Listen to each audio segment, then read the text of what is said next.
जय हिंद friends, welcome to SK point teaching. तो गाइस, आज हम आरआरबी एनटीपीसी अंडर ग्रेजुएट के 15 जून का जो फर्स्ट शिफ्ट का एग्ज़ाम हुआ था उसका एनालिसिस करवाने वाले हैं।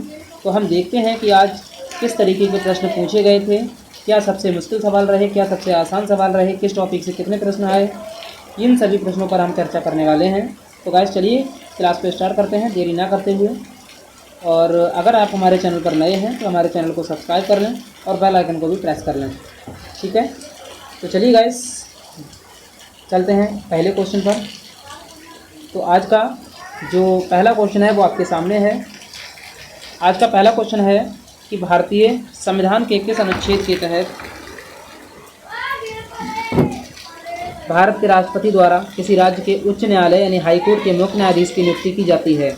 यानी कि इसमें कहा गया है कि भारत के संविधान के कौन से अनुच्छेद के तहत हाईकोर्ट के मुख्य न्यायाधीश की नियुक्ति की जाती है। तो इस क्वेश्चन का राइट आंसर आपको बताना है। तो गाइस, हम आपको बता दें कि इस क्वेश्चन का जो राइट आंसर है वो है ऑप्शन नंबर सी, आर्टिकल 217, ठीक है। चलिए अब इस क्वेश्चन के बारे में थोड़ा एनालिसिस देख लेते हैं। तो देखिए, आर्टिकल 217 इसके अनुसार जो है उच्च न्यायालय के मुख्य न्यायाधीश और अन्य न्यायाधीशों की नियुक्ति राष्ट्रपति के द्वारा भारत के मुख्य न्यायाधीश करते हैं। मुख्य न्यायाधीश की नियुक्ति होती है और संबंधित राज्य के राज्यपाल और मुख्य न्यायाधीश के अलावा अन्य न्यायाधीशों की नियुक्ति के मामले में संबंधित उच्च न्यायालय के मुख्य न्यायाधीश के परामर्श से की जाती है। अन्य विकल्प की अगर बात करते हैं कि जो है इसमें आर्टिकल 124 क्या था, तो आर्टिकल 124 जो था वो सर्वोच्च न्यायालय की स्थापना और गठन के बारे में चर्चा थी। और आर्टिकल 214 जो था वो प्रत्येक राज्य का एक हाईकोर्ट होगा, इसमें चर्चा बताता है। और आर्टिकल 226 जो है वो आर्टिकल 226 ये बताता है कि कौन से कि मूल अधिकार के अलावा किसी अन्य मामले पर मूल अधिकार के मामले में जो है वो उच्च न्यायालय यानी हाईकोर्ट जो है रिट जारी कर सकती है, ठीक है। चलिए आगे बढ़ते हैं। तो गाइस, ये अदर फैक्ट भी आपको ध्यान रखने हैं क्योंकि इनसे भी आगे शिफ्टों में क्वेश्चन पूछे जा सकते हैं, ठीक है। आगे बढ़ते हैं अगले क्वेश्चन में। अगला क्वेश्चन क्या है, अगला क्वेश्चन आज हम देखते हैं, उसे डिस्कस करते हैं। अगला क्वेश्चन क्या है, अगला क्वेश्चन है केंद्रीय बजट 2025-26 में भारत के सुरक्षा गार्ड यानी कि राष्ट्रीय सुरक्षा गार्ड यानी नेशनल सिक्योरिटी गार्ड और आंतरिक ऊर्जा के क्षेत्र आधुनिकीकरण के लिए मुख्य रूप से किस नीति पर ध्यान केंद्रित किया गया है। तो इस क्वेश्चन का जो राइट आंसर है वो है ऑप्शन नंबर बी, ठीक है। इस क्वेश्चन का right answer option number B है। चलिए आगे बढ़ते हैं, इसका थोड़ा डिटेल में एनालिसिस करते हैं। तो देखिए, राष्ट्रीय सुरक्षा को मजबूत करने और ऊर्जा क्षेत्र को भविष्य के अनुकूल बनाने के लिए सरकार ने तकनीकी अपग्रेडेशन, एआई जैसे आधुनिक हथियार और ग्रिड पद्धति सिस्टम पर जोर दिया है। ऊर्जा सुरक्षा के क्षेत्र में आत्मनिर्भरता हासिल करने के लिए न्यू हरित ऊर्जा ग्रिड और परमाणु ऊर्जा परियोजनाओं के विस्तार पर बड़ा निवेश तय किया गया है। चलिए गाइस, आगे बढ़ते हैं अगले क्वेश्चन पर। Question number 3। क्वेश्चन नंबर 3 है कि माइक्रोसॉफ्ट वर्ड सॉफ्टवेयर में काम करते समय सीधे सेव एज डायलॉग बॉक्स की विंडो खोलने के लिए किस फंक्शन का उपयोग किया जाता है। तो आपको बता दें, इस क्वेश्चन का जो राइट आंसर है वो है option number D. Option number D जो है इस क्वेश्चन का राइट आंसर होने वाला है, ठीक है। चलिए आगे बढ़ते हैं और समझते हैं थोड़ा डिटेल में कि F12 कुंजी जो है MS वर्ड या एक्सेल में काम करते समय F12 दबाने पर सीधे सेव एज का बॉक्स खुलता है, जिससे फाइल का नाम और फॉर्मेट तुरंत बदला जा सकता है। अन्य विकल्पों की बात करते हैं तो F5 क्या करता है, तो फाइंड एंड रिप्लेस का काम जो होता है F5 का होता है। F7 जो है स्पेलिंग और ग्रामर को सुधारने के लिए होता है, ठीक है। आगे बढ़ते हैं अगले क्वेश्चन पर। अगला क्वेश्चन है क्वेश्चन नंबर 4 कि वर्ष 2011 की आधिकारिक राष्ट्रीय जनगणना के अंतिम आंकड़ों के अनुसार भारत के किस राज्य में साक्षरता दर सबसे अधिक दर्ज की गई थी। तो इस क्वेश्चन का राइट आंसर है option number B. Option number B जो है इस क्वेश्चन का राइट आंसर होने वाला है, ठीक है। यानी केरल की साक्षरता दर सबसे अधिक है, ठीक है। तो आगे बढ़ते हैं, इसके बारे में थोड़ा और जान लेते हैं। जैसे 2011 की जनगणना के अनुसार केरल की साक्षरता दर भारत में सबसे अधिक यानी कि 94.00% थी। इसके बाद दूसरे स्थान पर केंद्र शासित प्रदेश यानी कि लक्षद्वीप 91.85% और राज्यों में मिजोरम 91.33% का स्थान प्राप्त करता है। ठीक है, आगे बढ़ते हैं क्वेश्चन नंबर 5 पर। क्वेश्चन नंबर 5 है कि अक्टूबर 2025 में भारत की दिग्गज नवरत्न कंपनी कोल इंडिया लिमिटेड ने तकनीकी अनुसंधान और सतत खनन के लिए किस भारतीय प्रौद्योगिकी संस्थान के साथ समझौता ज्ञापन पर हस्ताक्षर किए हैं? तो इस क्वेश्चन का जो राइट आंसर होने वाला है वो है ऑप्शन नंबर सी। ठीक है, इस क्वेश्चन का right answer option number C होने वाला है।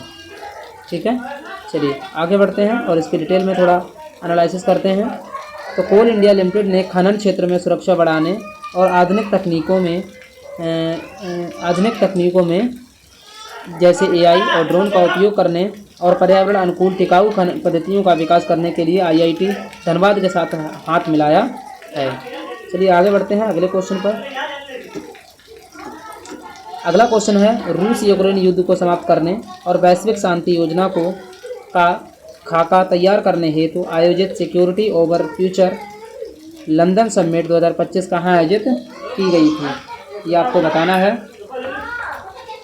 तो इस क्वेश्चन का जो राइट आंसर हो जाएगा वो हो जाएगा ऑप्शन नंबर बी, लंदन।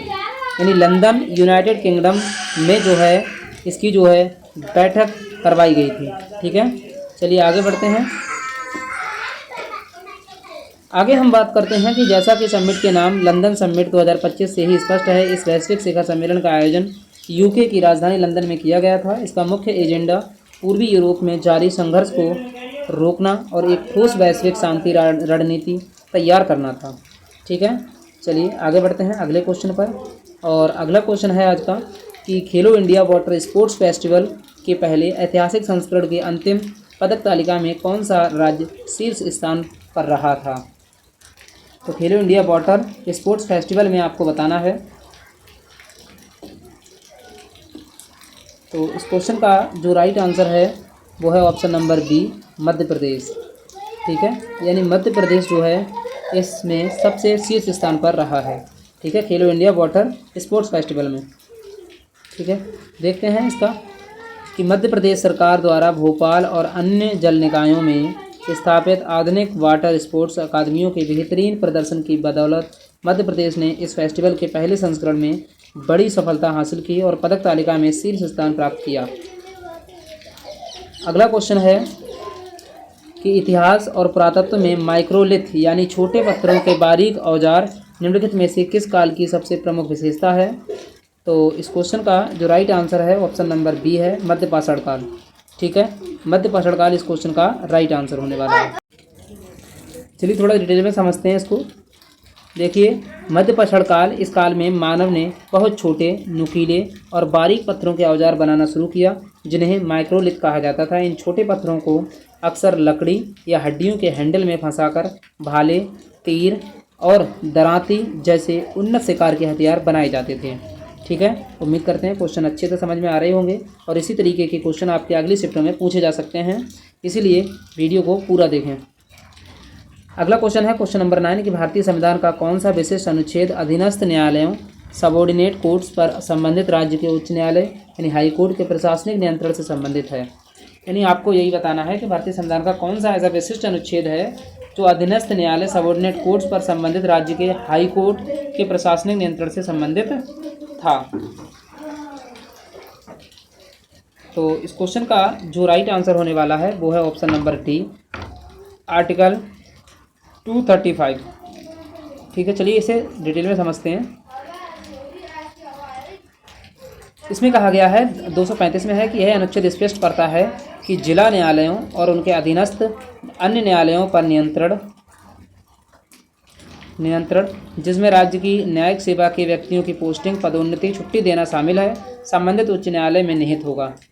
अन्य विकल्प की अगर बात करते हैं, आर्टिकल 233 जिला न्यायाधीशों की नियुक्ति से संबंधित है। आर्टिकल 214 प्रत्येक राज्य के लिए एक उच्च न्यायालय होगा, इसकी चर्चा है। ठीक है, चलिए आगे बढ़ते हैं अगले क्वेश्चन पर। अगला क्वेश्चन है आपके लिए कि अक्टूबर 2024 में भारत सरकार के केंद्रीय मंत्रिमंडल द्वारा नई भाषाओं को आधिकारिक रूप से शास्त्रीय भाषा, क्लासिकल लैंग्वेज का दर्जा दिया गया। ठीक है, तो इस क्वेश्चन का जो राइट आंसर है वो है option number B, Marathi, Bengali, Pali, प्राकृतिक और असमिया। इन भाषाओं को जो है आधिकारिक रूप से शास्त्रीय भाषा का दर्जा दिया गया है। ठीक है, चलिए आगे बढ़ते हैं और इसे जो है अगला क्वेश्चन देखते हैं। ठीक है, अगला क्वेश्चन है, इंसानों में होने वाली खतरनाक बीमारी मलेरिया निम्नलिखित में से किस सूक्ष्म प्रोटोजोआ के कारण होती है, ये आपको बताना है। तो इस क्वेश्चन का जो राइट आंसर हो जाएगा ऑप्शन नंबर ए हो जाएगा, प्लाज्मोडियम। ठीक है, प्लाज्मोडियम जो है एक ऐसा बैक्टीरिया होता है जो क्या करता है, जो बैक्टीरिया नहीं होता है, ये प्रोटोजोआ होता है। ठीक है, तो प्रोटोजोआ से होने वाला रोग है मलेरिया। और कौन से प्रोटोजोआ के कारण मलेरिया फैलता है, तो प्लाज्मोडियम के द्वारा। ठीक है, चलिए आगे बढ़ते हैं और इसे थोड़ा डिटेल में समझते हैं। तो मलेरिया प्लाज्मोडियम नामक एक कोशिकीय प्रोटोजोआ परजीवी के कारण होता है। यह परजीवी संक्रमित मादा एनाफ्लीज मच्छर के काटने से इंसानों के शरीर में प्रवेश करता है, जो मुख्य रूप से यकृत यानी लीवर, लाल रक्त कणिकाओं या कोशिकाओं, जिसे हम आरबीसी का नाम देते हैं, इसको संक्रमित करके उन्हें नष्ट कर देती है। ठीक है, चलिए आगे बढ़ते हैं, अगला क्वेश्चन देखते हैं। अगला क्वेश्चन है कि आंखों के दूरदृष्टि दोष या जिसे हम हाइपरमेट्रोपिया कहते हैं, इसको पूरी तरह ठीक करने के लिए किस प्रकार के लेंस का उपयोग किया जाता है। तो आपको बता दें, जो हाइपरमेट्रोपिया है, जिसे हम दूरदृष्टि दोष बोलते हैं, ये होता क्या है। तो दूरदृष्टि दोष में व्यक्ति को दूर की वस्तु स्पष्ट दिखाई नहीं देती है,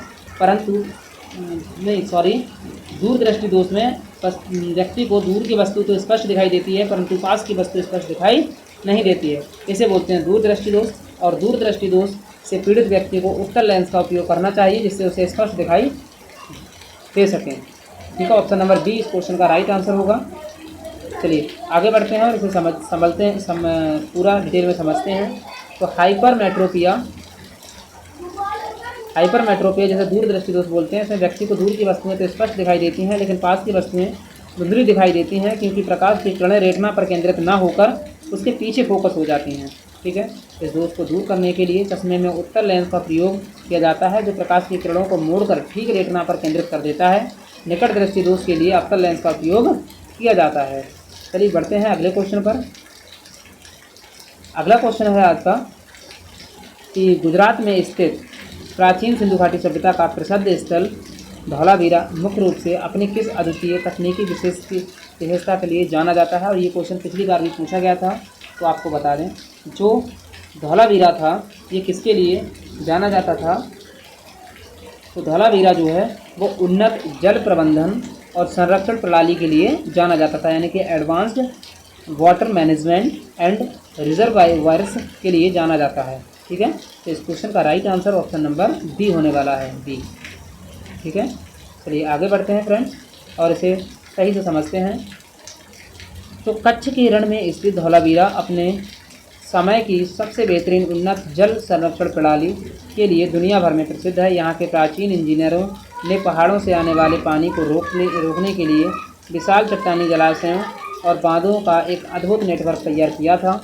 गोदीवाड़ा सिंधु घाटी सभ्यता के लोथल स्थल की सबसे प्रमुख विशेषता मानी जाती है।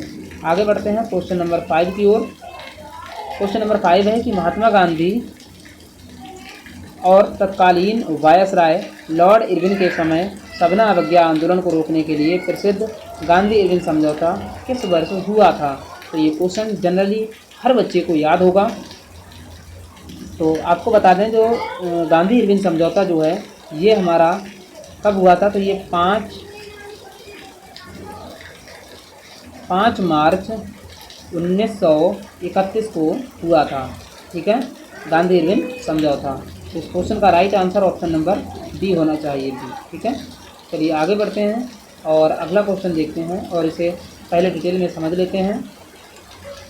तो यह ऐतिहासिक राजनीति समझौता 5 मार्च 1931 को लंदन में होने वाले द्वितीय गोलमेज सम्मेलन से ठीक पहले दिल्ली में हुआ था। इसके तहत गांधी जी सघना अवज्ञा आंदोलन को स्थगित करने और कांग्रेस की तरफ से गोलमेज सम्मेलन में भाग लेने के लिए सहमत हो गए थे। ठीक है, अब बढ़ते हैं अगले क्वेश्चन पर। अगला क्वेश्चन है कि गुप्त काल के बाद गुप्त काल के बाद के समय में भारत में धातु के शुद्ध सिक्कों के प्रचलन में भारी कमी का मुख्य कारण क्या था? तो आपको बता दें कि सिक्कों का भारी कमी का जो मुख्य कारण था वो था सामंतवाद का उदय और दूर दराज के विदेशी व्यापार में भारी गिरावट। ठीक है, तो इस क्वेश्चन का right answer option number B होना चाहिए। ठीक है, चलिए आगे बढ़ते हैं और इसे डिटेल में समझते हैं। तो गुप्तोत्तर काल में भारतीय अर्थव्यवस्था में विकेंद्रीकरण और सामंतवाद का तेजी से उदय हुआ। इसके कारण आंतरिक और विदेशी व्यापार सीमित हो गया, जिससे दूर दराज के व्यापार में सिक्कों की उपयोगिता कम हो गई थी। परिणामस्वरूप इस काल में व्यापार में सिक्कों के बजाय वस्तु विनिमय प्रणाली का चलन फिर से बढ़ गया था। ठीक है, तो समझ में आ गया होगा। अगले क्वेश्चन पर बढ़ते हैं।